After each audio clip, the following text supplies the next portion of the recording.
we'd like to start this joint symposium. This is a symposium jointly sponsored by this ACTO and also JSRM, Japanese Society of Regenerative Medicine.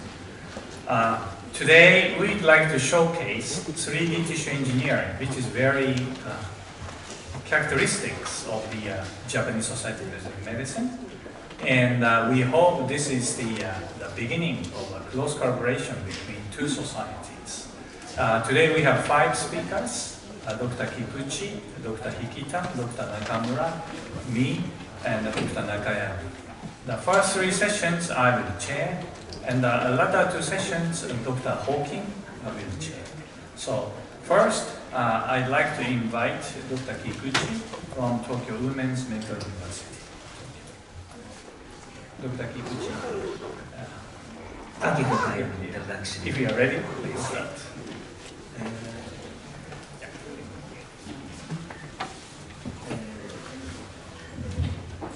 I'd like to thank the organizers for giving me an opportunity to share our research.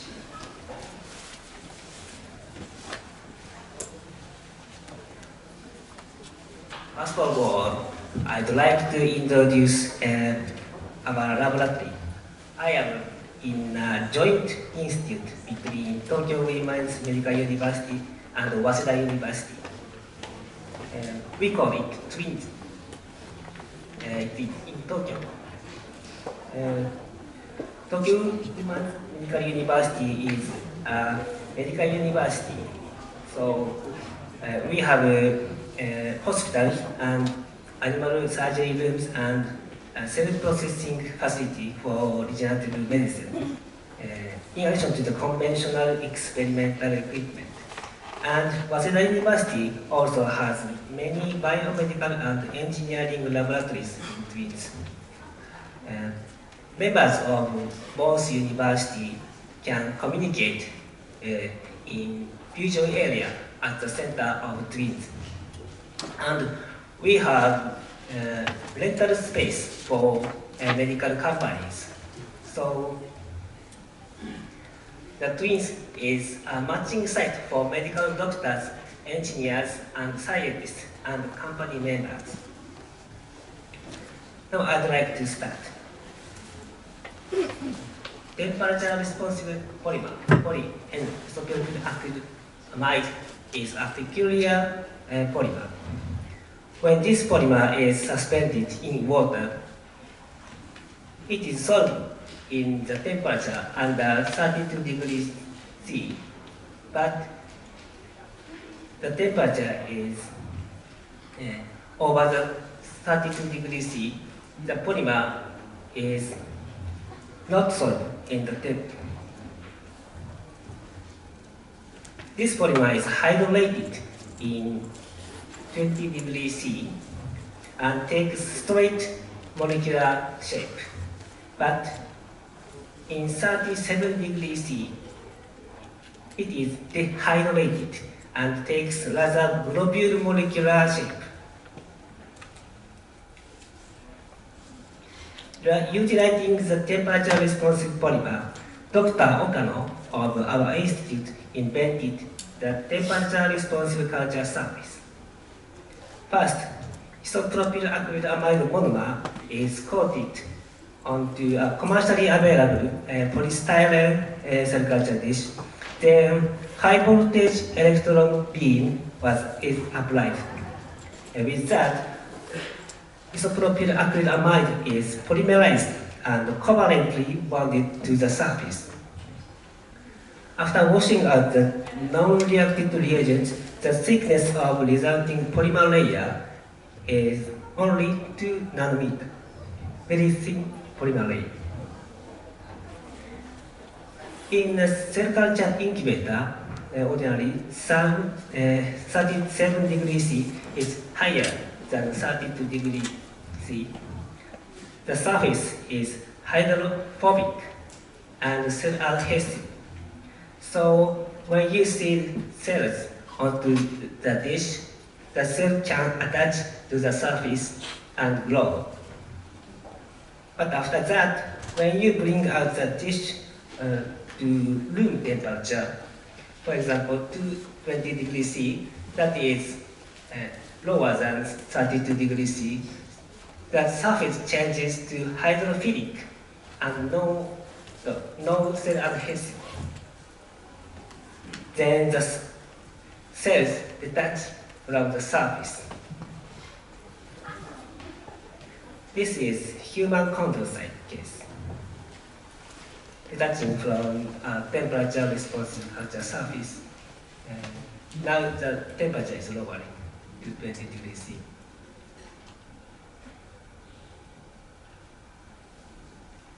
Again, if more cells are seeded, they may grow to confluence. In this case, when the temperature is lower, the cells will detach in a continuous form. We call this cell sheet. If you use any enzyme to detach cells, the cell suspension is obtained because cell-to-cell adhesion is also digested. In contrast, if you use this temperature-responsive culture dish, you can get cell sheet because of no digestion of cell-to-cell adhesion. Cell sheets do not include any materials except for the pericellular proteins such as adhesion protein and ECMs. Another important point is the polymer itself remains on the dish. Cell sheet does not include polymers. For example, this is a corneal epithelial cell sheet.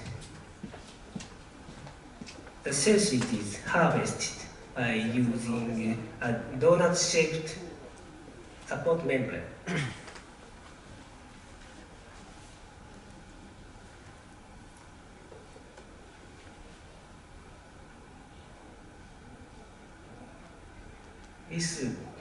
This cell sheet is very transparent.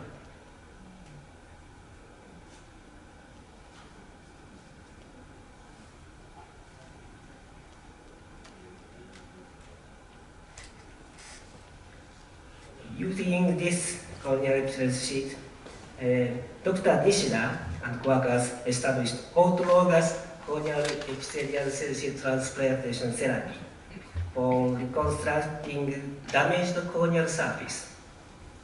The patients transplanted the cell sheet will recover the transparency of cornea. Like this. In our cell sheet-based regenerative medicine, first, a small biopsy of a patient is collected. Cells are isolated from the biopsy and the cells are expanded. Then the cells are seeded in temperature-responsive culture dishes, and the resulting cell sheets were assembled and returned to the patient. Another example is this. This is a clinical study of skeletal muscle myoblast sheets for treatment of diseased heart in Osaka University. In this case, skeletal muscle myoblasts were harvested from a small biopsy of fifth muscle. 20 to 30 cell sheets are made from expanded myoblasts and transplanted onto the heart of patient. Is left ventricular assist device, LVAS. The BNP level will drop after the transplantation, and the patients become free from LVAS. Until now, many types of cell sheets have been fabricated. Oral mucosal epithelial sheet is useful for reconstruction of cornea and also useful for reconstruction of esophagus. This is esophagus case. And periodontal membrane cell sheet is used for treatment of periodontal disease. And the fibroblast sheet is very strong, so This is used for patching a hole on the lung. And condensite sheet is used for cartilage repair. Cell sheets are now used in patients in cornea and heart, cartilage, as far as periodontal ligament, ear, lung. In addition, now under development for liver and pancreas. Next, we move to tissue engineering of 3D tissues. As you know, many tissue engineering strategies have been proposed for fabrication of 3D tissues. Among them, we proposed cell sheet-based tissue engineering. Simply saying, we can stack up multiple cell sheets into a multi-layered cell sheet, like this. This is 10-layered myoblast sheet, stained with different two fluorescent dye. We have developed a gelatin gel method to stack cell sheets. Firstly, cell adhesive gelatin gel is coated on a stamp-shaped device, and the gelatin gel is placed on cells on a temperature-responsive dish. Then the temperature is reduced. Picking up the device, the cell sheet can be harvested on the gel.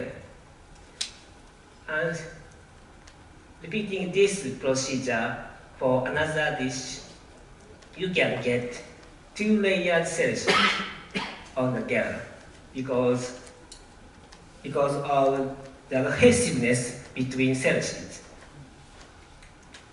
And repeating this procedure more, you can obtain a multi-layered cell sheet on the gel. Because the gelatin gel method is very simple, we could build an automatic cell sheet stacking apparatus. This is incubator. As you can see, this apparatus follows the procedure in which the humans do, such as picking up the device and place the device, and so on. Also, extending the automatic cell sheet stacking apparatus, we established a free automated manufacturing system for multi-layered cell sheets. We call it Tissue Factory. And I'd like to show the movie.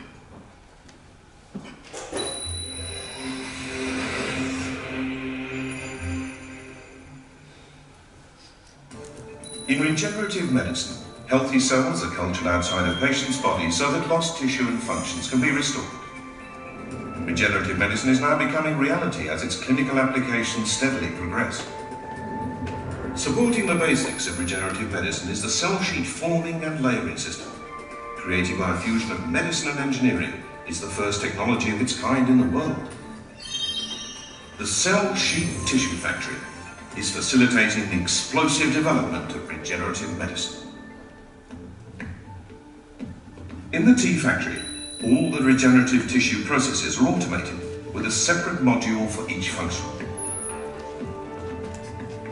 Tissue samples loaded via a passbox are transferred to the cell isolation and primary culture module to extract the target cells. The system is fail-safe. To prevent contamination, for example, there are no moving parts above the level of the culture dishes.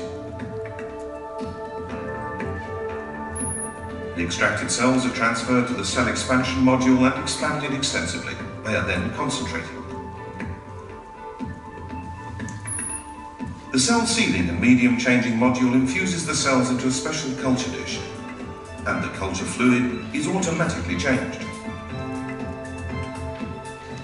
The CO2 incubator module can simultaneously incubate a large number of culture dishes.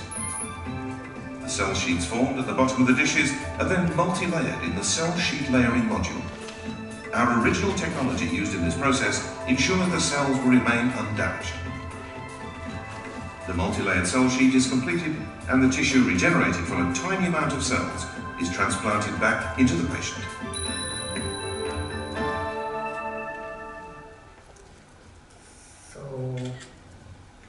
Sorry to change the subject. Dr. Matsuura in our institute has established a mass production system for highly pure human iPS cell-derived cardiomyocytes using a novel suspension culture system. These cells beat spontaneously on the dish and in spheroid. When two cardiomyocytes stacked, first they beat separately, but they began to synchronize within 1 hour. It is because cell sheets retain membrane proteins. Using this phenomenon, we made a 3D cardiac tissue from human iPSC-derived cardiomyocyte sheet. A multilayered cardiomyocyte sheet was inflated by applying the pressure. This tissue includes no scaffold and substrate. And using a dedicated measuring device, you can record the pulsatile pressure using this dome-shaped cardiac tissue. These in vitro tissue may be useful as a new modality for drug screening. At last, I'd like to introduce our challenge for thicker tissues. As you know, thick tissue without blood vessels will present central necrosis because of shortage of oxygen and nutrition. In the case of cardiomyocyte sheets, about 3 layers is the limit.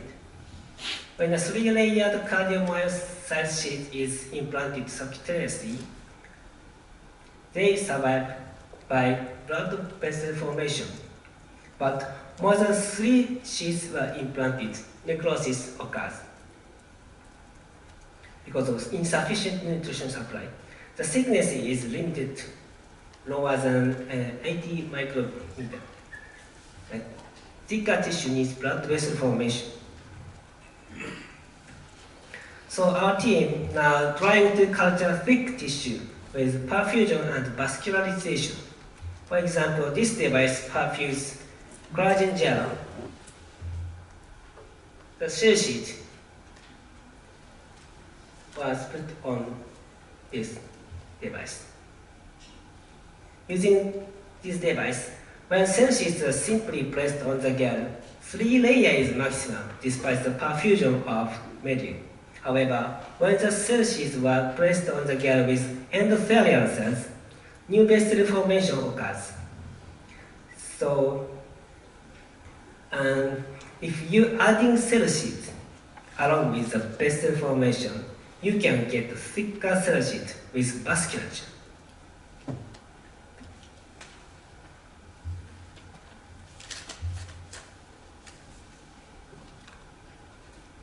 In fact, the thickness of tissue increased over 100 micrometer by stacking 3-layered cell sheets per 3 days additively. Also, vessel formation in cell sheet was observed. This is 12-layered cardiomyocyte sheet. In summary,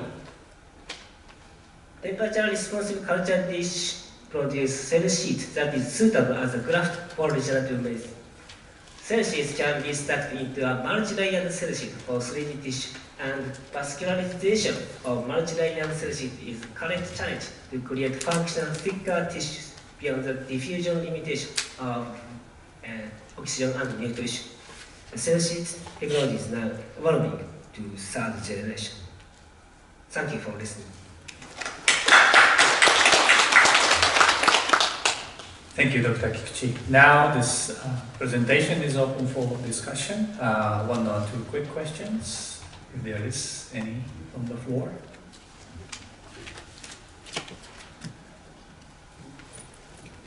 I forgot to mention that he showed one of his results, published one of his results in the journal called Regenerative Therapy, which is now published by the Japanese Society of Regenerative Medicine. And ACTO and the JSRM are now in collaborating, so we welcome papers from the ACTO members in the journal. Any questions? Yeah. Thank you very much for your beautiful presentation. I'm not so familiar with the heart sheet, but you showed the synchronization with 2 layers on EEG. Could you, maybe it's a stimulation, but could you show the teachers, your idea, what is going on between 2 sheets? Thank you for the question. Maybe that the protein of ion channel is present on the cell membrane, but the ion channel protein is moving on the cell membrane randomly, but the cell-to-cell contact is occurred. The moving ion channel or other junction protein connect each other, neighboring cells, I think. Thank you very much. So time is up. Okay, yeah, one question. Yeah, quick question, please. Yeah, it was a very nice talk. Actually, I want to know how you're gonna do the quality control for the cells, because cell is all connected, and you make already tissues. So how do you characterize your cells in the final products? Thank you for the question. In fact, we check the cell characteristic after the digestion of cell sheet usually, and we check dimension, for example, thickness or size, of course measured, but the characterization is done for the digested cells usually. Thank you very much. Thank you, Dr. Hikita. Let's move on to the next speaker. Next speaker is Dr. Hikita from the University of Tokyo. He will talk about the regenerative therapies for cartilage.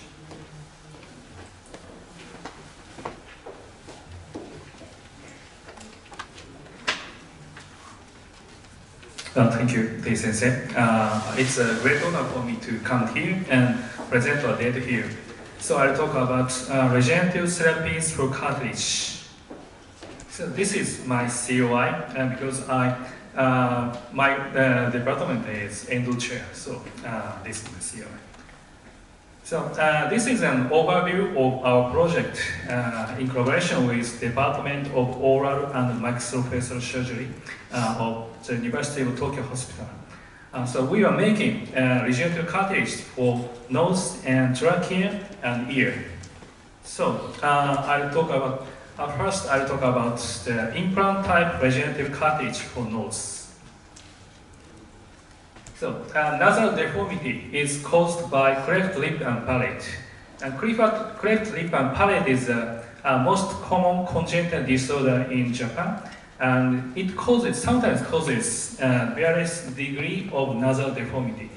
So when the deformity is severe, it is sometimes treated by autologous bone grafting. The bone is collected from iliac bone, but because the nose is reconstructed by bone, not by cartilage, so sometimes fracture occurs with very minimal force. This is one case. Patient met a traffic accident and fracture occurred.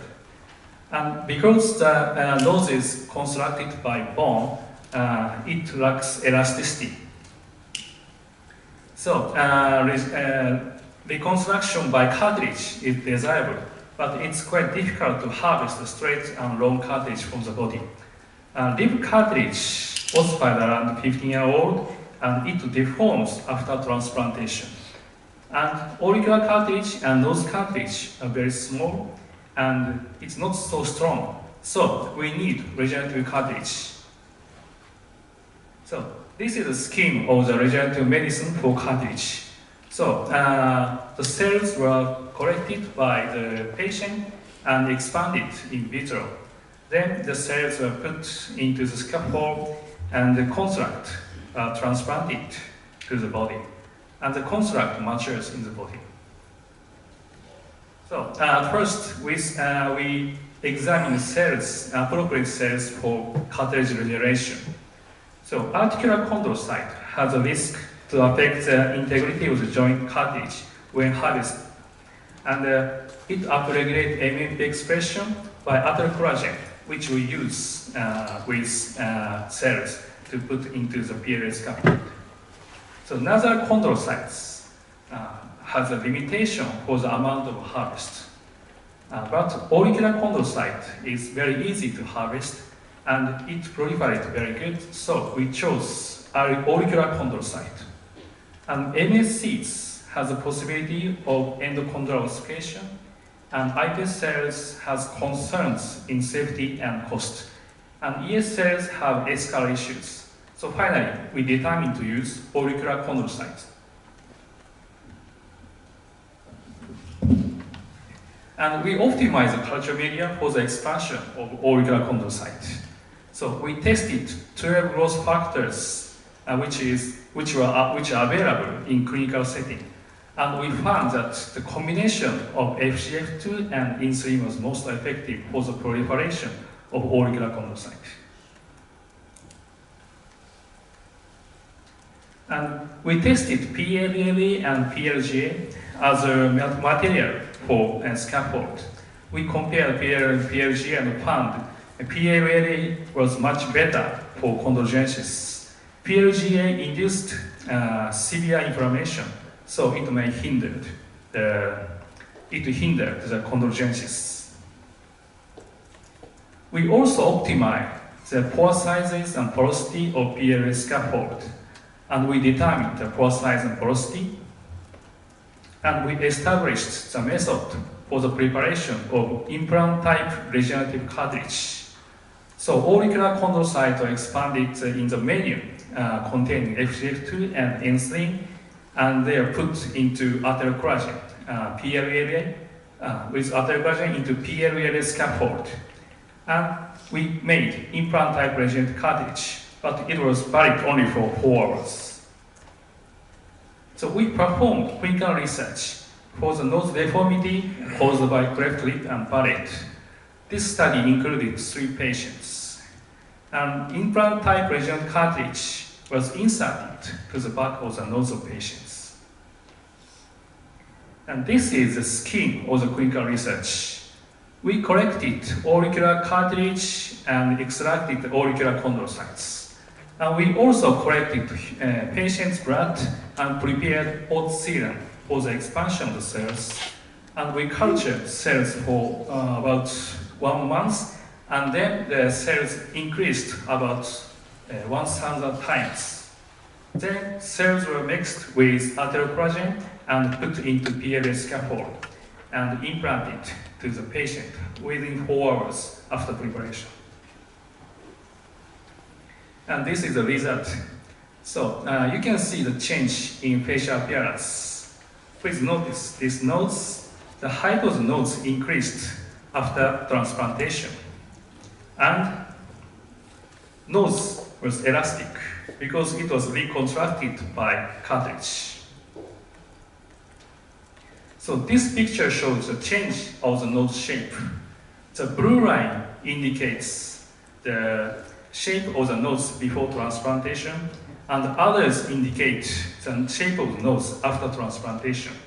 So you notice that the height of the nose increased after transplantation in all cases. And it also shows that the shape of the nose after transplantation is quite stable until 3 years after transplantation. And it was very lucky, but we could obtain 1 sample from 1 patient who underwent correction surgery for nose. So we stained the tissue and we found metachromasia So it indicates that the tissue is tissueless mature cartilage. After clinical research, we started clinical trial. And this time, we collected cartilage and blood, then transported them to the CPC outside the hospital.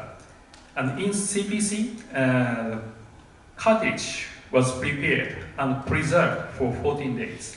Then the cartilage was transported to the hospital and we transplanted the cartilage to the patient. So now, clinical research was finished and observation periods in clinical trials were finished. So this implant type regenerative cartilage will be approved for clinical use in next fiscal year. In the second section, I talk about tracheal cartilage. So tracheal stenosis is caused by congenital or acquired diseases such as long-term intubation or trauma caused by traffic accident. The patient number is about 500 per year in Japan for congenital disorder, and symptoms differs from asymptomatic to dyspnea according to the extent of stenosis. So current treatments for tracheal stenosis include tracheal resection and reconstruction, but it causes shortening of trachea. And slide plasty causes less shortening, and it is applicable for widespread lesion. So the slide plasty is excellent method, but it requires high-level skills and it has risks of damage for surrounding tissues. And transplantation rib cartilage sometimes causes granulation, and granulation may cause recurrent stenosis. And it's quite invasive to collect cartilage from the patient. And you may also use non-absorbable materials composed of polypropylene and collagen. So, because it has no donor site mobility, but it's not replaced by cartilage, and it has risks of rejection and infection. So, we developed regenerative cartilage for trachea. So, this is the skin. The stenosis is cut and opened, and then the gap is filled with cartilage. And cartilage composed of two parts. One part is cartilaginous region, and the other is mucosal membrane. So mucosal membrane is sutured to the edge of the opening, and it supports the mucosal regeneration from inside. And it also prevents the migration, protrusion of the cartilage inside. So we examined 4 types of membrane materials. They are all applicable in clinical setting. And we found that the membrane was regenerated, mucosa was regenerated with any of the materials. But we chose seam dura. It is artificial dura because of durability. So we determined to use seam dura for mucosal membrane. And we also tested the effects of hydrogel between cartilage and mucosal membrane, because when cartilage and seam dura was transplanted into mouse, chondrogenesis of the cartilage on the seam dura side is poor. So we inserted hydrogel, its pyromatrix and FGF2 between these two components. So it makes good chondrogenesis. So we use hydrogel, pyromatrix and FGF2. Yes, so we use these materials and we established tissue engineered trachea. It's composed of tracheal cartilage. The cartilage is same as nose cartilage. So the nose cartilage is cut into halves and used. And for interface, we use Purastat. Purastat is a hemostatic agent. It has been already approved in EU. And FGF2, it has been also clinically approved in Japan. And for luminal membrane, we use seam dura. So it is also approved artificial dura. And we tested the efficacy of the regenerative trachea in Beagle tracheal defect model. And we found rapid regeneration of mucosa, and we also found tracheal cartilage formation in 12 weeks. So this cartilage, for this cartilage, a clinical trial for the regenerative tracheal cartilage has been started. Now we are recruiting patients. So in the last part, I talk about iPSC-derived ear cartilage. Microtia is a congenital deformity. It shows undeveloped ear. And microtia is treated by ear reconstruction with costal cartilage. So it is quite invasive to collect costal cartilage from the body. So new treatment which enable less burden for the patient is required. Recently, the method to prepare mature cartilage in vitro has been reported by the group of Kyoto University. By using this technique, you can prepare mature cartilage in vitro. Ordinarily, for cartilage regeneration, cartilage construct are prepared ex vivo, but it matured after transplantation. But if you use this new method, you can prepare mature cartilage in vitro and transplant it. So we apply this technique for the reconstruction of ear. So we use tube-like scaffolds. It has shape of ear frame. And we also prepared iPS-derived cartilage particles and put them inside the tube and prepared auricular frame like this.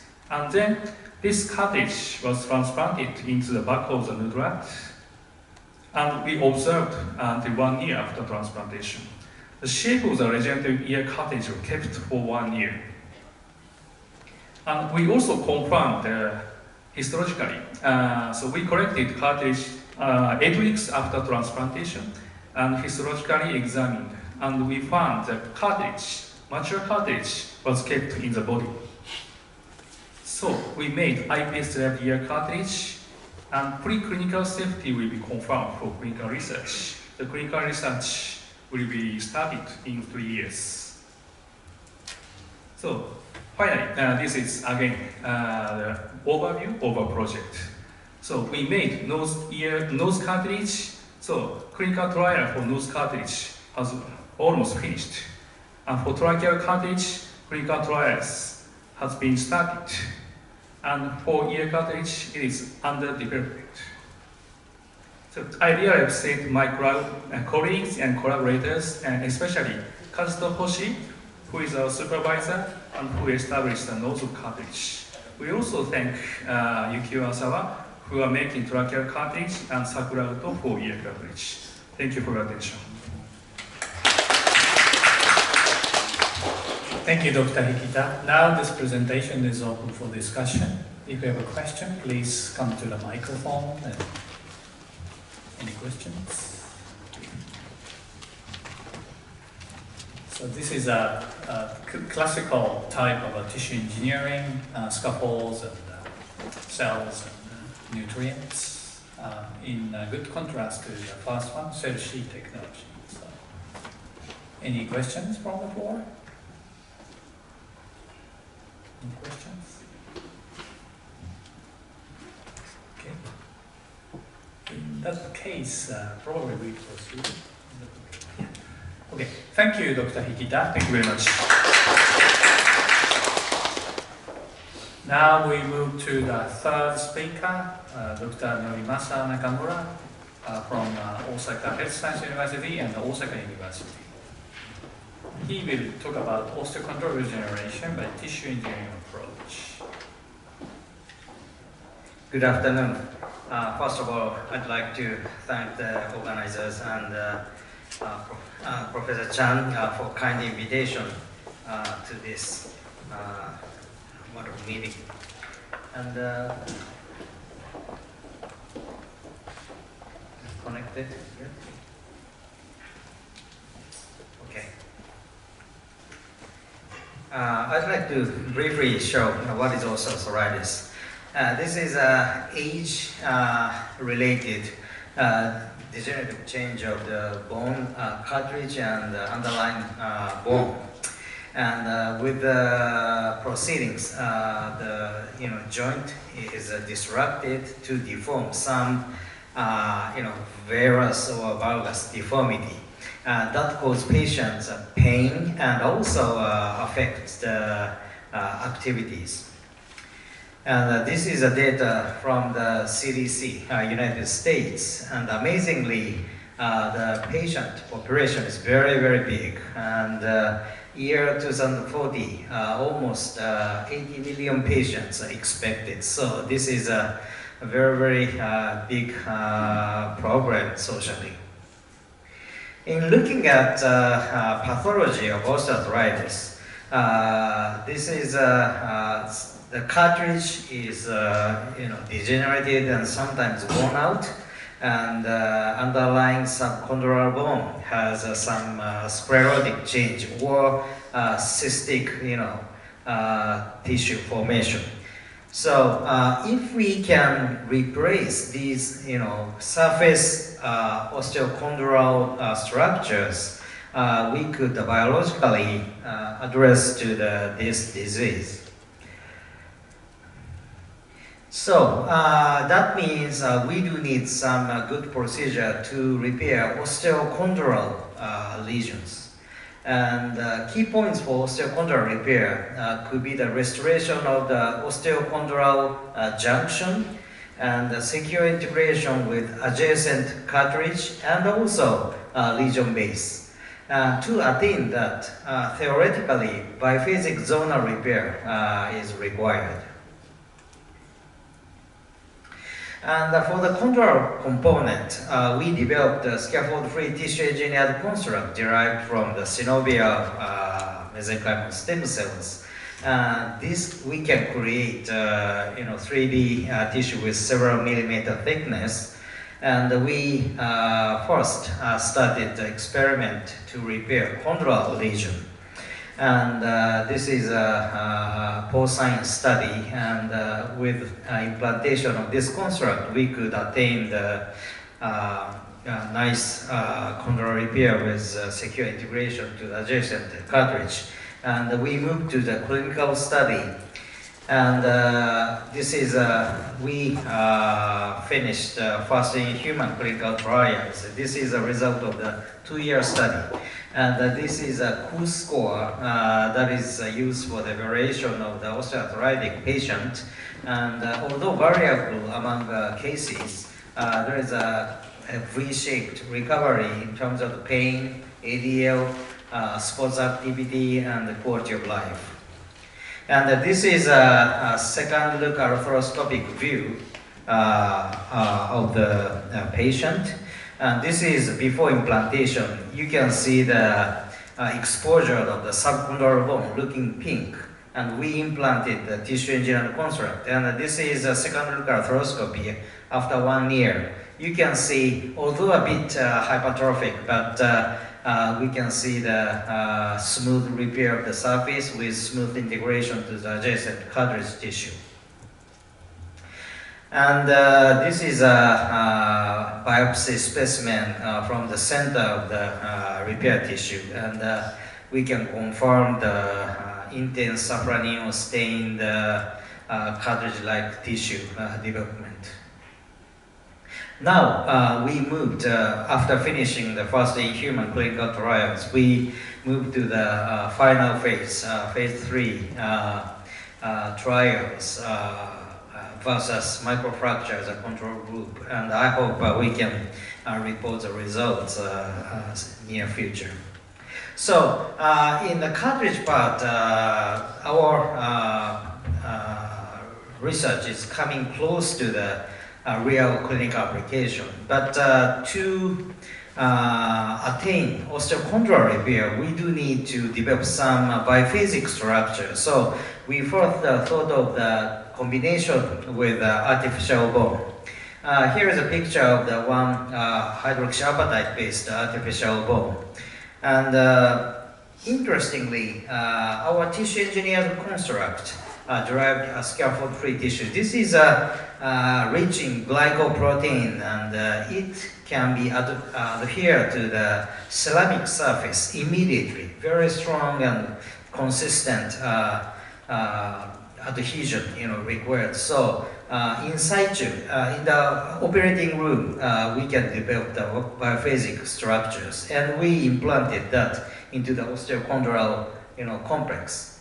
And this is a histology at 2 months post-implantation. You can see this is these areas are artificial bone part, but above the surface of the original artificial bone, we can detect the beautiful formation of subchondral bone and covered by the cartilage repair tissue. In contrast, when we implanted the artificial bone only, there is no bony repair detected, and the bulk of the fibrous tissue just detected.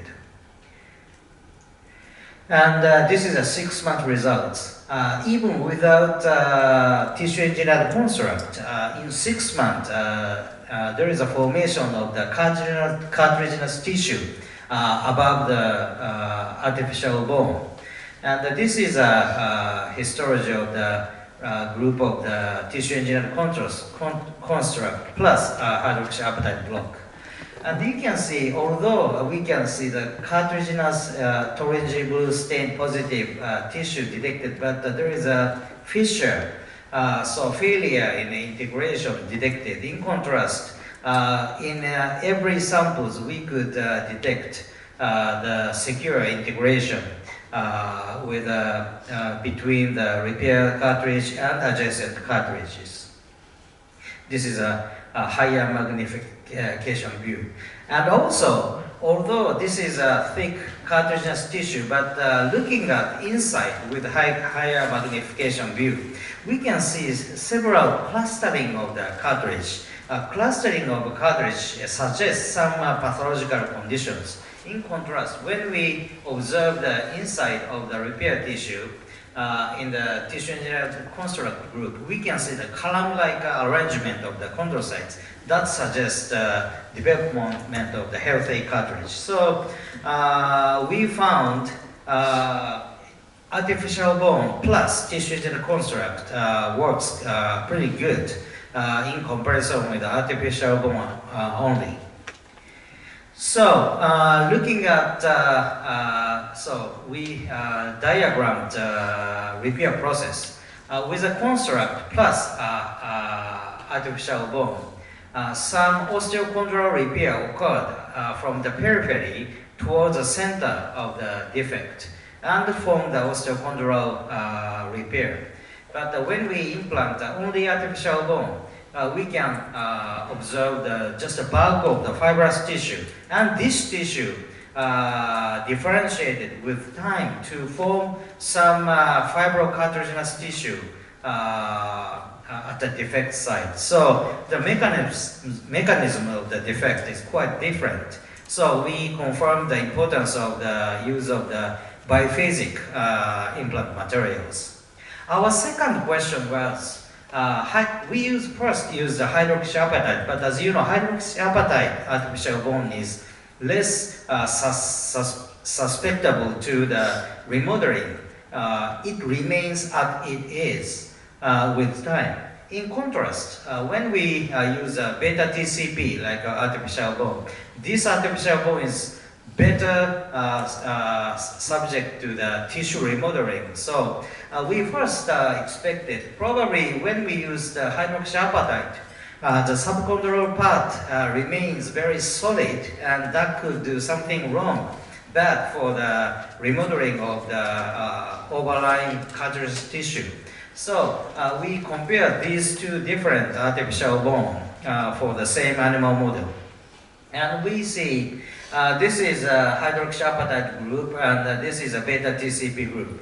And we found nice tissue osteochondral repair by the beta TCP group until 2 months following implantation. But we found, you can see, actually the remodeling of subcondylar bone was very bad at the 6-month point, and the quality of the cartridge deteriorate from 2 months to 6 months.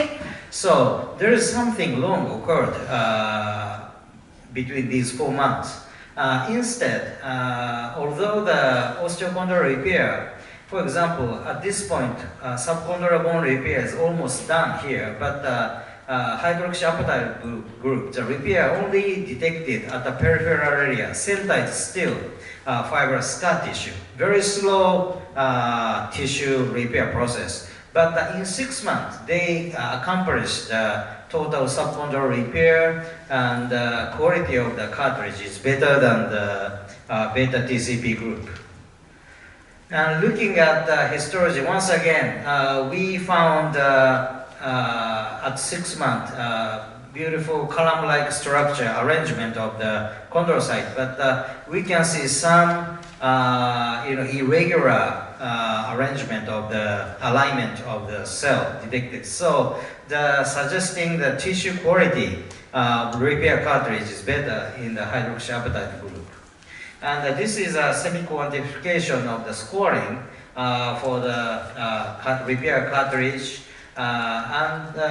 We look at cellular morphology and Troji blue staining and other items. And this is the overall score. And although there is no significant difference between the hydroxyapatite group and beta TCP group, but when we compare the 1 month result and 2 month result, there is a significantly better results, but the significance is lost at 6 months. And this looking at the subcondylar bone part, once again, there is a drastic recovery observed at the 2 months, but such difference disappear in the hydroxyapatite group. And this is a compression test, indentation test, and 6 months of the specimen.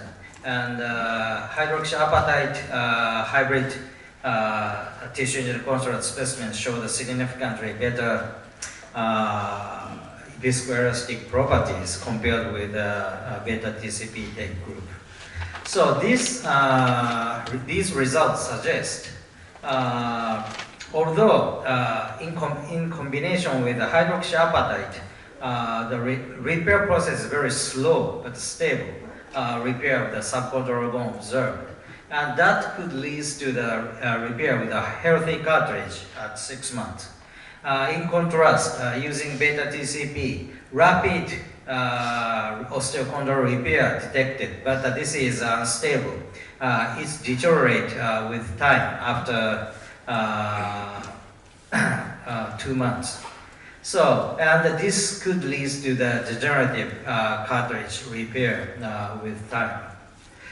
So, these study data suggest selection of the material for subcondylar bone repair does affect the quality of the osteochondral repair. And we should be careful with the combination of the biomaterials for the subcondylar repair, and the combination of the cartridge components, some tissue engineered constructs helps to repair osteochondral unit. But in looking at the clinical application, this is only part of the aspect we should consider. And in the osteoarthritis, many pathologies combine together, such as meniscal condition and lower extremity alignment and ligamentous instability. So we need to address to each issues.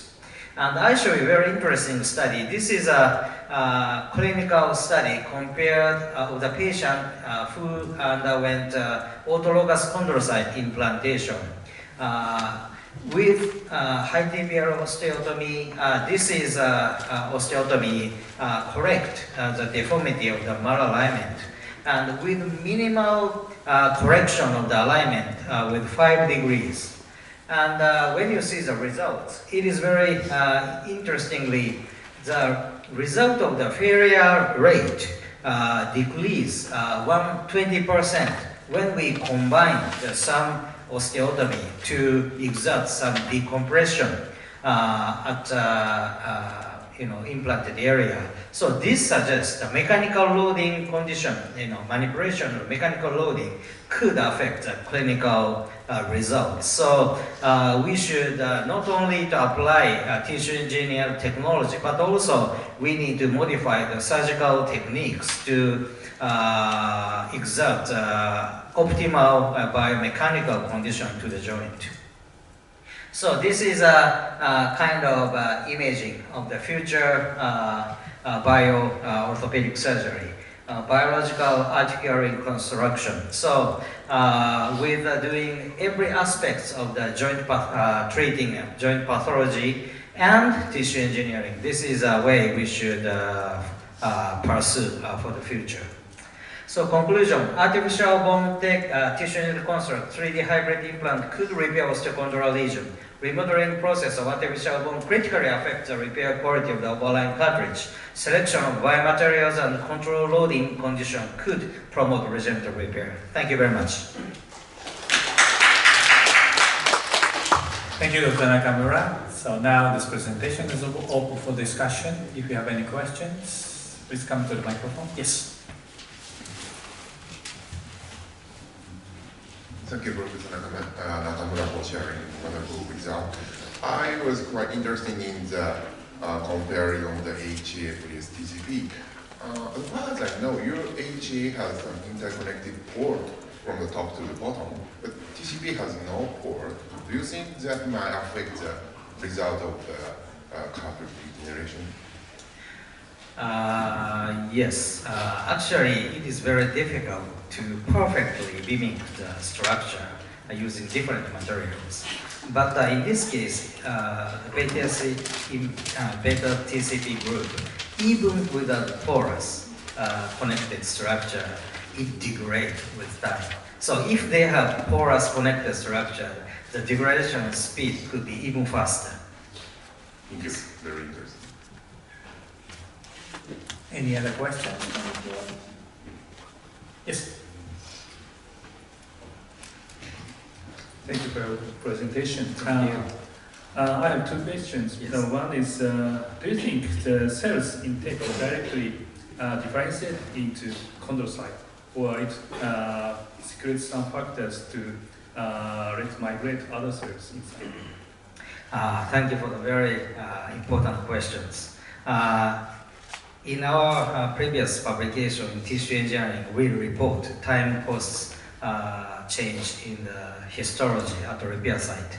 And according to the histology, the cells within the tissue engineering construct did do some chondrogenic formation at the periphery area.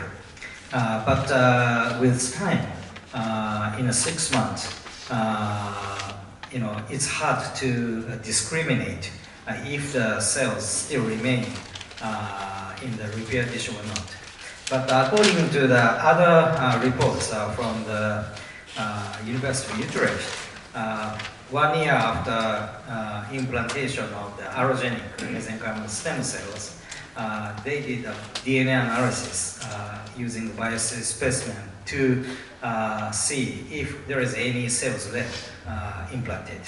And there was no cells detected at all. So that means, although in the initial part involved in some tissue repair or formation, the implanted cell likely totally disappear at latest in 1 year. The second question is, you compare the HA and beta TCP, and you found HA is much better. But how about it? So do you think it's also true for non-weight bearing joints?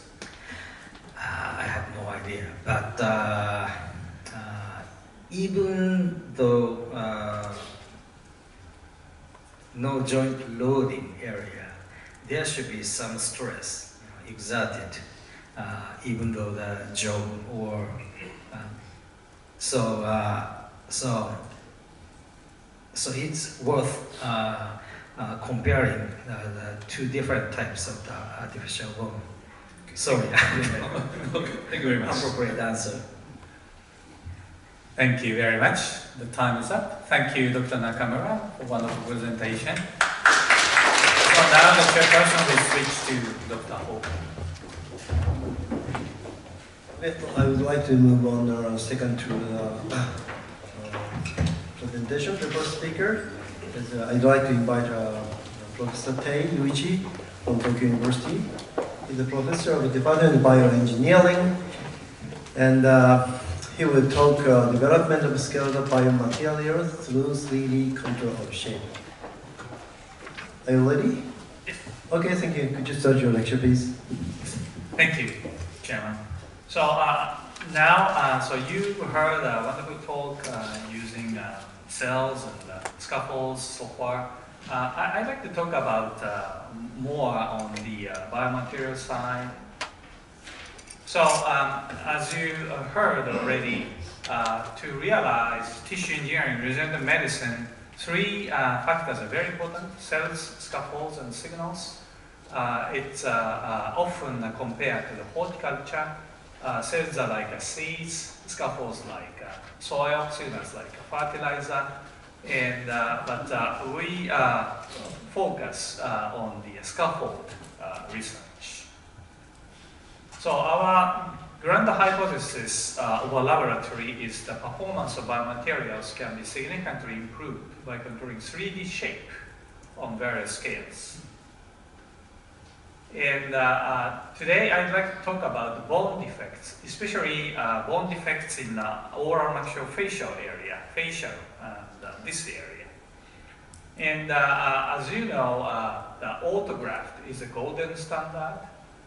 It's very good in performance, but on the other hand, there's a safety issue because we have to collect bones from healthy sites, and there's a limitation in the quantity.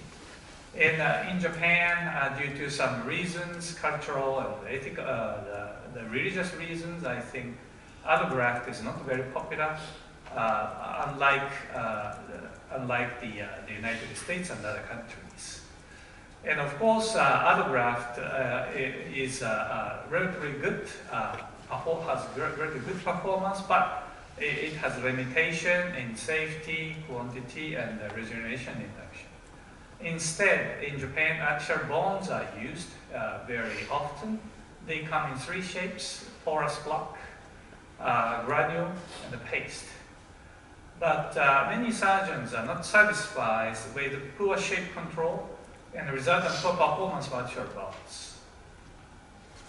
And when you look at the bone itself, it is very characteristic, very unique in composition. So it's 70% inorganic component, and 90% of it is calcium phosphate, which is kind of ceramics. And 20% of it is organic, and 90% of it is collagen. And only 10% is water.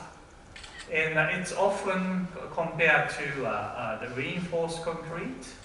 The calcium phosphate is like a cement, which is hard but brittle. Organic component is like reinforcing steel, which is flexible but too soft to withstand the gravity. But nature evolved to develop natural bone, which combines both materials, kind of composite materials, which is both hard and flexible. But so it's very natural to use calcium phosphates and some polymer components to create actual bones. Today, I mainly talk about calcium phosphates, which is only one part of the real. So to make a good scaffold, we have to manufacture in 3D the ceramics. ceramics. The calcium phosphate is kind of ceramics. And major manufacturing technique is sintering. Sintering heat powder materials below its melting point until particles fuse to each other. We know this technique very well because it's used to create pottery, porcelain, refractory. So it applies very high temperature. There is a drawback to this technique. Although it looks like it can reproduce a very complex 3D shape, it actually causes contraction after production. So you cannot really reproduce 3D structure. So we need a better control of 3D shape. So medical materials are often required to be custom made, so we need to precisely control 3D shape. And there are several 3D manufacturing methods: cutting, casting, layer, or additive manufacturing. Those are the three main manufacturing methods. And when we compare these three methods, cutting and casting are not sufficient to create a custom-made shape that can meet the requirement of medical materials. So we focus on layer additive manufacturing, especially inkjet printing. So now I talk about calcium phosphate actual bond fabricated by 3D printer. So this is the 3D inkjet printing method. So there is a powder material in two chambers with elevators. So this elevator goes up, this chamber goes down, and this powder material is transferred to this chamber by this roller. Then this is inkhead. Inkhead depicts picture which contains curing solution. So where it depicts, it solidifies the powder material. Then this goes up, this goes down, another sheet of powder material that depicts another sheet, another picture, and you can, by repeating this, we can create a 3D structure. The question is, this technology itself is mature and it's been around in the last 30 years. It's very mature technology. But the question is, what paper and ink we should use to create implantable materials? So the natural choice is calcium phosphate, which is part of the bone. And there are many species of calcium phosphates. And there is one common characteristics. All calcium phosphates eventually turn into hydroxyapatite under near neutral condition. And all different species turn into hydroxyapatite at different speeds. So we focus on calcium phosphate because it quickly becomes hydroxyapatite. So this is how alpha-tricalcium phosphate, TCP, alpha-TCP, go into hydroxyapatite upon addition of water. So in several hours, alpha-TCP becomes hydroxyapatite. When it becomes hydroxyapatite, it solidifies. So without using adhesive or glue, you can print things. So now we have a solution. So alpha-TCP as a paper, water as ink. And we can get this going. So this is how it goes. So this is a rather old machine. So this is the reservoir chamber. This is ink head depicting picture with the curing solution, you see. And when it comes back, it spreads a sheet of powder material. Then another picture, it rolls. And the first sheet and the second sheet connects and create a 3D structure at the end. So 10 millimeter, it's a 0.1 millimeter in one cycle. So 10 cycle, 1 millimeter, 100 cycle, 1 centimeter. And after fabrication, we excavate the products by vacuum, like this. And when we look at the accuracy of dimension, fast process, the curing process, and we autoclave to sterilize. So it's very precise in dimension, or in 3-dimension, X, Y, Z. But if you apply sintering, as I told, it will cause contraction by up to 70%. So it's very superior in terms of the 3D reproduction. So this is a manufacturing flow. We take CT of the patient, process in the computer and the design and the actual bone. We send out slice data to the printer and the print.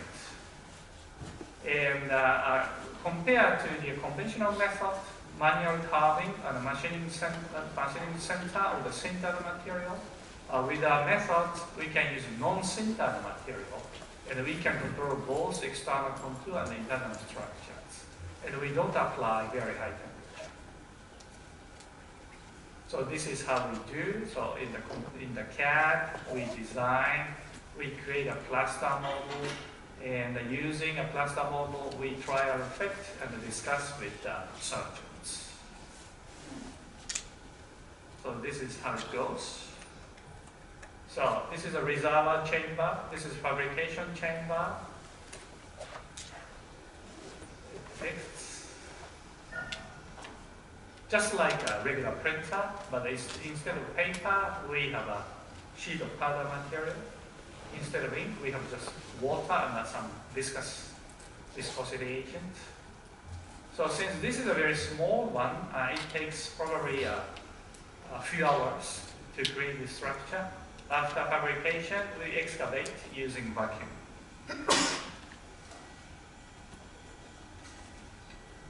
So it's a little bit lengthy, but like this, we excavate. It's very small, so it's very easy. And we remove extra powder material using gas. And as you can see, there is a suture hole.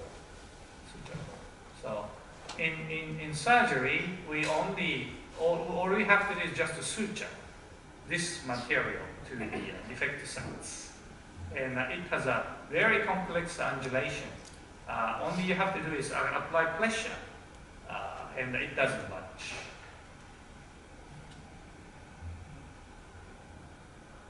Okay, so we did the clinical study, and since this is made of just a calcium phosphate, we can't use this to weight bearing sites, unfortunately. We use this as an onlay on top of the natural resident bone, like this. So this is how we design and try it. Immediate post-operative period, after 2 years, it starts assimilated into the natural bone. Another case, this is a congenital syndrome. We can't correct all the problems, but we can improve some deformities. Immediately post-after surgery, the 3 years post-operation, as you can see, this actual bone starts to integrate it in the remodeling of the natural bone. So now you see the new bone marrow cavity. So we have done the clinical study and clinical trial in 30 patients. And we saw that after 3 months, union between the original natural bones occurred. So conventional, as opposed to conventional therapy, which has the invasiveness problem and the pains, donor side morbidity problem, and the time problem, our therapy, excellent shape compatibility leads to the reduction in operation time, low invasiveness, and easy handling. And since this fits very well to the defect sites in 3D, it actually results in a better healing.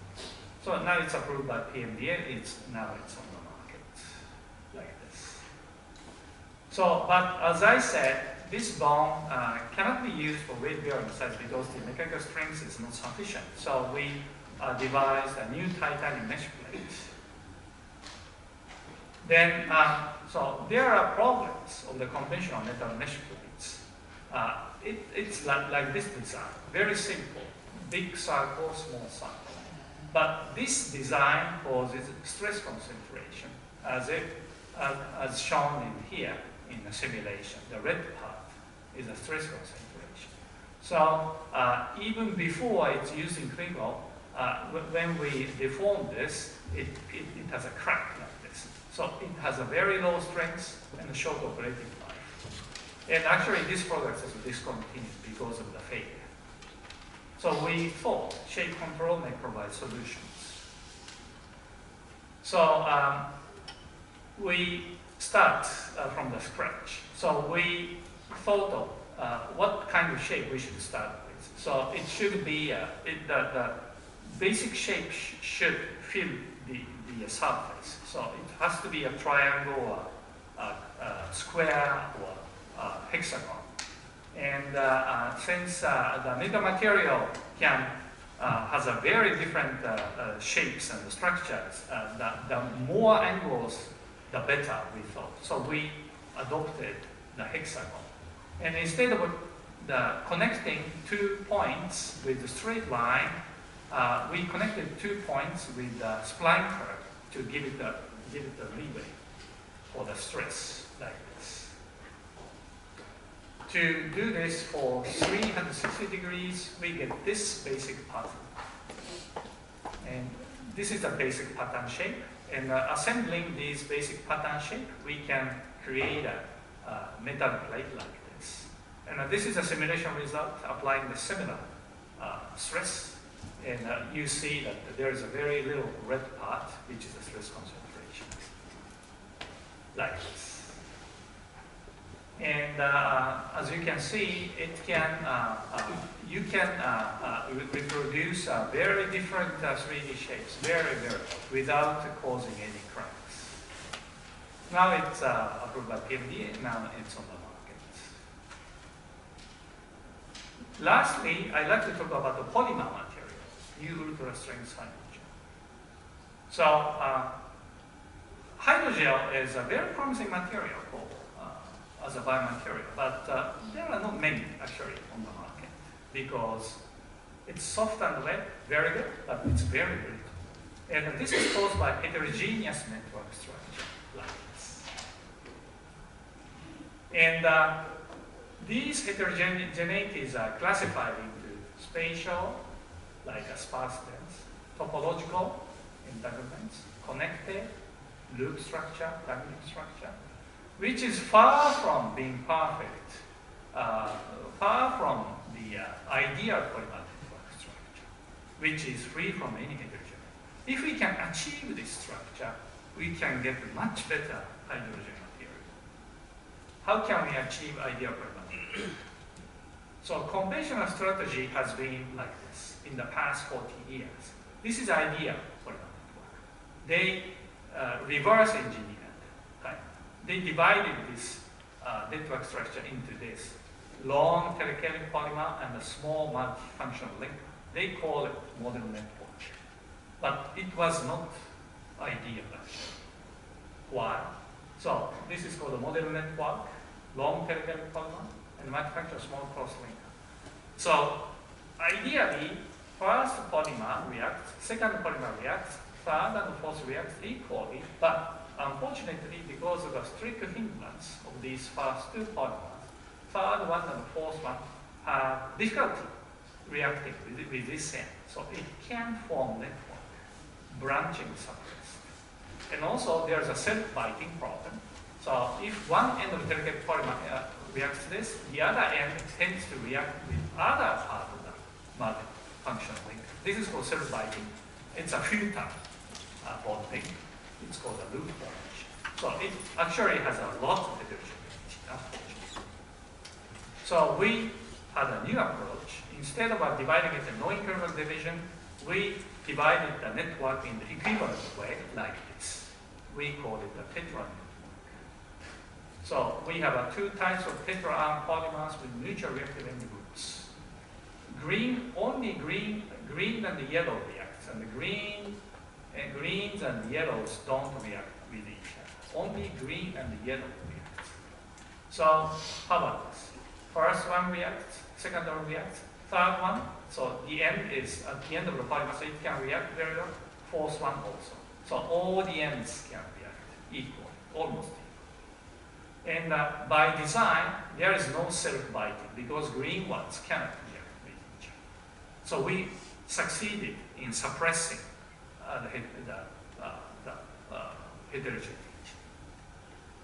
So by doing so, we obtained extremely homogeneous polymer network.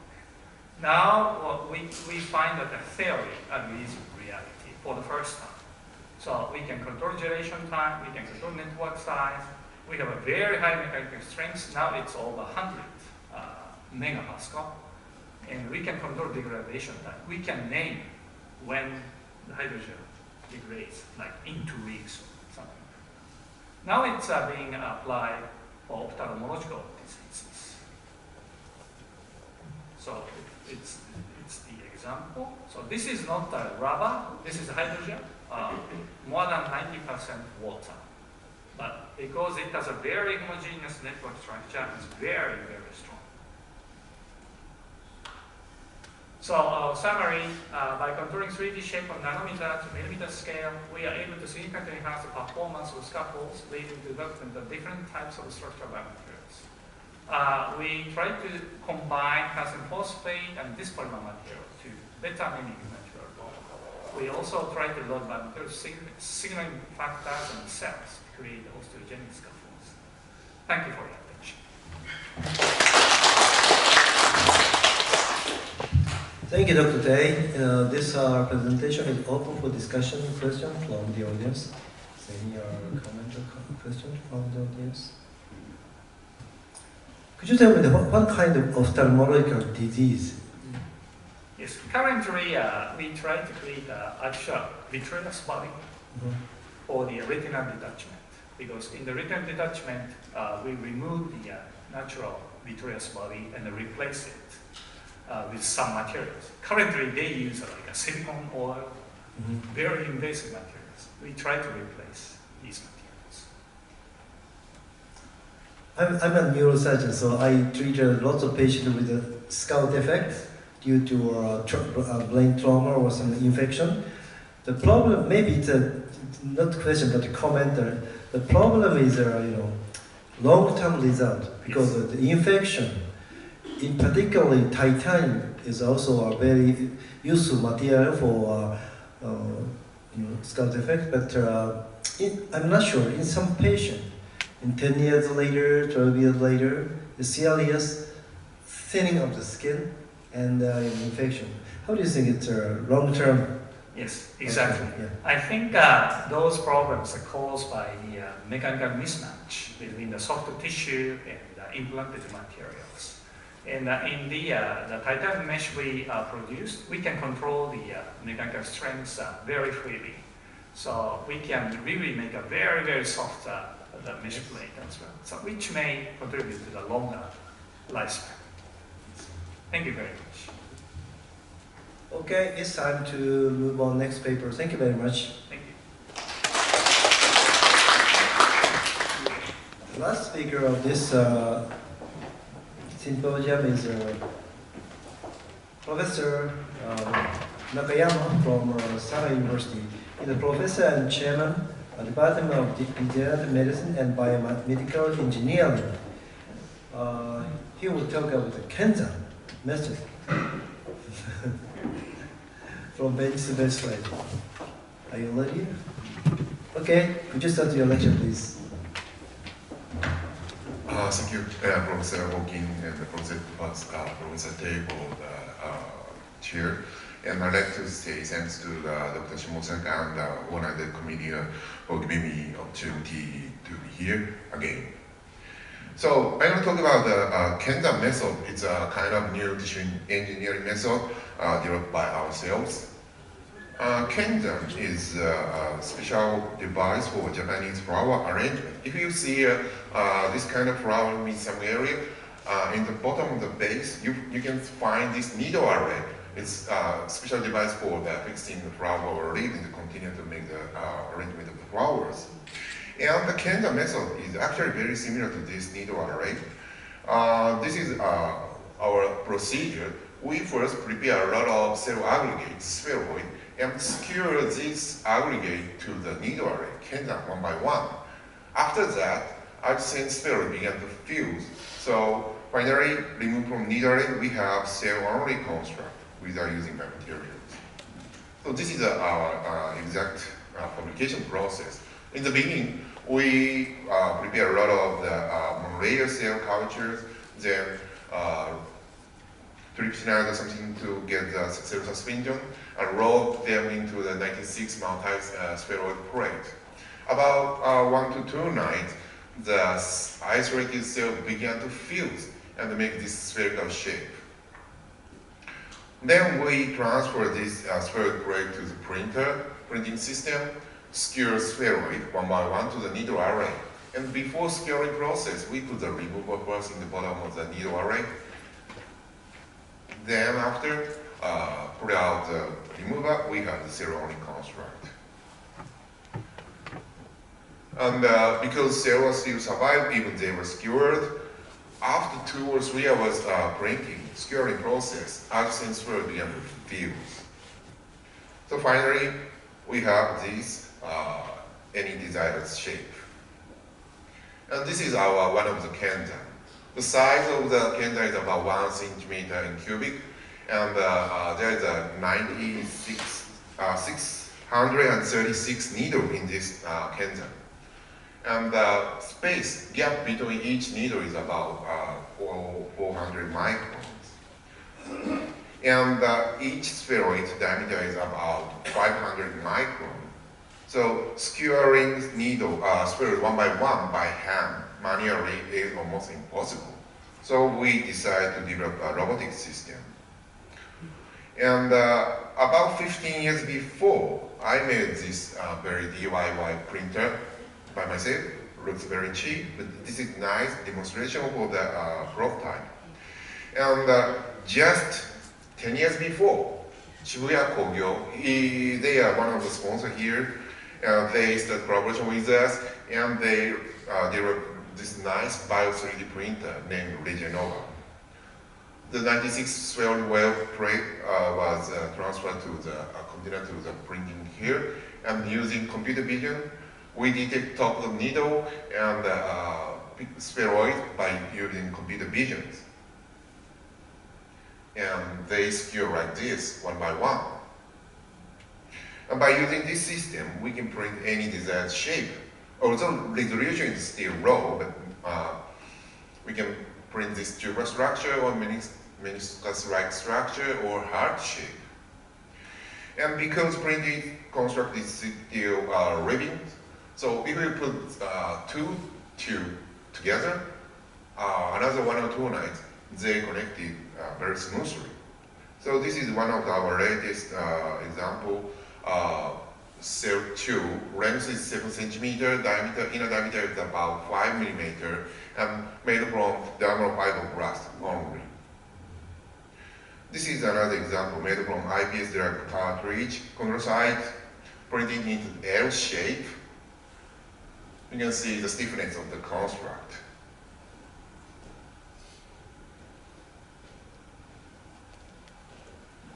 And this is made from IPS cardiomyocyte. You can see they beating nicely. And if you do some electrical stimulation, the behavior, the heart beating rate can be managed, or adding some drug, the heart rate can be changed. And also we can combine various kind of cell into the one construct. This is one example done by the Nancy University people. They use chondrocyte and MSC one by one to make a trachea-like structures. And not only for the spheroid patterning, but also we can mix 3 or 4 different cells into single spheroid, heterospheroid. We make another collaborator in Saga University mix the endothelial cell, fibroblast, smooth muscle cell into single spheroid. So at the very beginning, histology showed that the distribution of the each cell are almost equally. And using this tubular design, after print, right after print it looks like this, but we did perfusion culture for 1 month. Then each threads connected smoothly. After removed from needle array, we have these tubular structures. And histology show that endothelial cell moving out from each spheroid and starting cover the inner layer of the construct. And we also can observe that this capillary-like radial-shaped capillary-like network by the endothelial cell, very mimicking aortic aorta histology. And this one is muscle trichome staining that this blue purple means there is a lot of collagens. We just cultured, we skewed spheroid into the tubular structure and cultured them about 1 month outside body, but very mimicking to the native pig artery. So the cell, even printed, they start migrate and they turn into some self-organization process and became very real tissue-like structures outside body. This is another example using a hepatocyte mixed with endothelial cell and MSC a little bit. Even though this construct is very big, but the hepatocyte still survive in the construct and produce albumin and CYP3A4 activity were also confirmed. And endothelial cell were also covering the inner and outside layer of the construct. And with a magnified view, you can see xenozoid-like structure confirmed, very similar to the native liver tissue. But everything was done in vitro. And by changing culture conditions, this is IPS cartridge, but we can manage the stiffness of the contract. Left part is a little bit hard, and right one is softer. So we can maybe use wood for artificial cartridge or vertebral disc regeneration. So this is another example of the tubular structure made from fibroblast. Using an endoscope, we see the very smooth surface, inner surface of the tubular structures. And although this is 100% fibroblast, they are very stronger than the pasta or udon and mechanically very stable. So I want to say that this is surgically implantable construct. And in a burst pressure of this construct using the pumping system, we put a lot of saline solution in inside of the construct, and we set the pressure sensor in the construct and try to let them burst, let them rupture. Finally, it recorded 1500 millimeter mercury. This means that this construct is 10 times stronger than the normal human blood pressure. And we already done a lot of in vivo study using this method. Blood vessel, paper nerve, trachea, esophagus, diaphragm, cartridge, urine bladder, liver, most of them are already published. But today time is limited, so I'm going to introduce mostly about the blood vessels. Almost 6 years before, we started animal trial in collaboration with Sagan University heart surgeons. They exposed neck of the mini pig, exposed jugular vein and artery, and try to implant this human cell-derived tubular structure, human skin cell, dermal fibrous tubular structure for the AV bypass, AV shunt. So de-aerization, and after suture, declamping, you see no rupture, no leakage. And another example shows that the mechanical property, this is vein and the bottom is the artery. And ultrasound showed really nice blood flow from the artery to the vein. And we confirmed nice blood flow until 6 months. Here is the implanted site, this here. And after 1 month, we recollected the construct. You can see the left part is artery, there's a sutured line of strings here, and the right part is obviously construct. But the inner surface of the construct is covered with white glassy tissue. So probably it's artery tissue starting covering the construct. And after 3 months, it's totally covered with natural artery-like structures. But still, there's suture strings remain here. And although we just implanted human dermal fibroblast, but histology shows that inner part of the construct was totally covered with mini-pig endothelial cells and smooth muscle cells. And this result was recently published in the Nature Communications. And after the publication, we still continue the animal experiment. In this paper, we reported about a 1 centimeter length construct, but more recently, we implant 5 centimeter length construct to the mini pig. This is at the time of the deplanting. Because we implant normal human fibroblast to a mini pig, it is xenograft. So there were a severe immune rejection. So we put a lot of immunosuppressor. It's cost so high, so we couldn't continue more than 6 months. But still, result was really nice. And after 1 month implantation, our collaborator punctured the construct using a 16 gauge needle.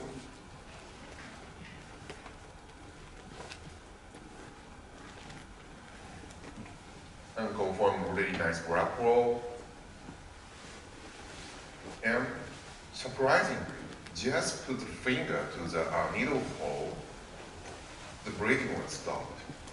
So this is very unique feature compared to the standard or conventional artificial blood vessel, because it is very difficult for them to stop bleeding from the punctured needle hole. That because this construct is made from 100% cells and constructs survive, so they can stop breathing easily. And our collaborator also did hemodialysis to many people using the construct. Sorry, this is already Japanese, but they puncture the needle to the construct and through the hemodialysis, return to the blood to the femoral artery, and there was no problem. And another 1 month after this hemodialysis, sample was recovered, and this is the construct area, but it looks like native artery, and they couldn't identify where was the punctured site. So probably the needle hole was healed completely, naturally. So this is, we believe this is going to be useful for hemodialysis patients' blood access. You know, many people have to go hemodialysis patient with renal failure, and some patients, because their native blood vessels are deteriorated due to the frequently punctured. So sometimes patient has to implant actual blood vessel like this. But most of the actual blood vessels are very weak against bacterial infections, and the needle hole is very difficult to heal.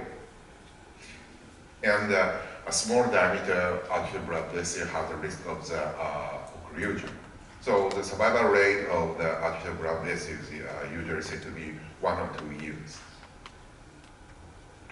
But if you use patient's own cells to make this cell tube, it's going to have a lot of advantage for the patient.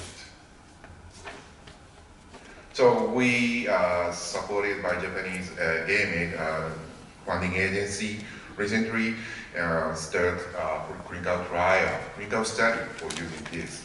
Because Saga University is a relatively small university, we don't have the cell processing facility. So we made contract with the Japan Tissue Engineering, Japanese one of the tissue engineering company located in the Nagoya, Aichi. So we harvest patients' skin and send to the Nagoya, Aichi.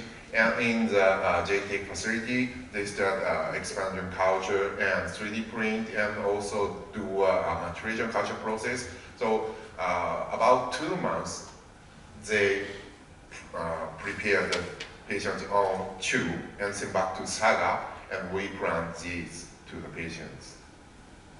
And we already did a pre-implantation test, and even the elder patients, the dermal fibroblasts from the patient can be useful for the tubular structure printing.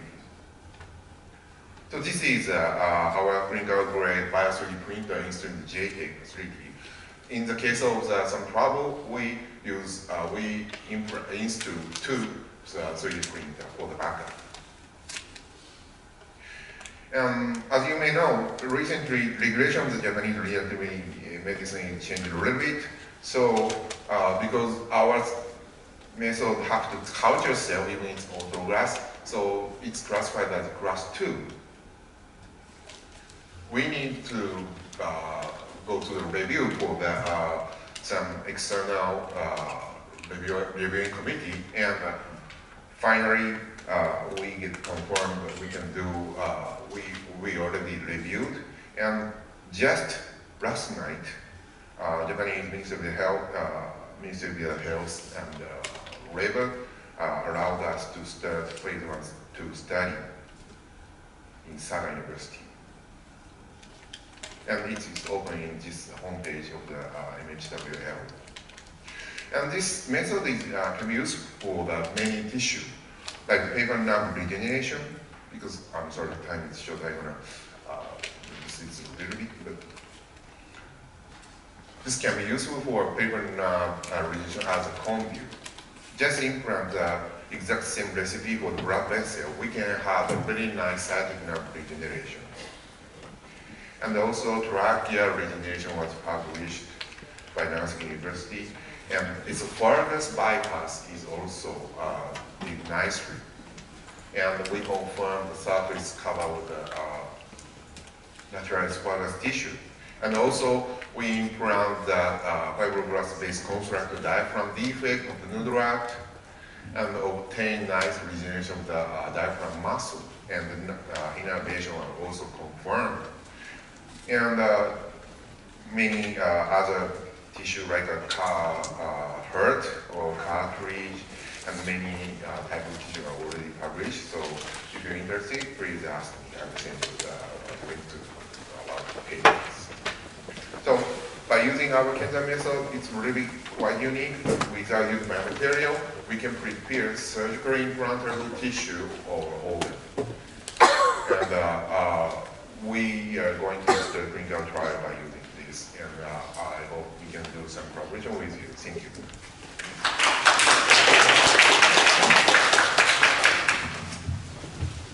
Thank you, Dr. Nakayama. It's a wonderful presentation. Thank you. Is there any comment or question from the audience? Please. Wonderful presentation. Thank you very much, always. So you show that actual tube can be used as a shunt for hemodialysis, but it may be also very useful for coronary bypass. What do you think? Probably you are doing it, but how about? Thank you. Because for the hemodialysis shunt, the diameter is 5 millimeters, so it's relatively larger, and the flow is really nice. So this our fibrous only tube can be useful for that purpose. But for coronary artery reconstruction, probably diameter should be less than 3 millimeters, and we have to using endothelial cell to come out the construct. But so far, we don't have technique to isolate the patient's endothelial cell. So if when IPS therapy endothelial cell are clinically available, we can do coronary artery reconstruction by using our method. One more question from the audience. Any question? Anyway, congratulations, you started the phase 1-2 trial, accepted. Anyway, I'd like to close this wonderful symposium between JSRM and ACTO. I'd like to express my sincere gratitude for 5 speakers. They made a wonderful presentation. Thank you very much for closing the session.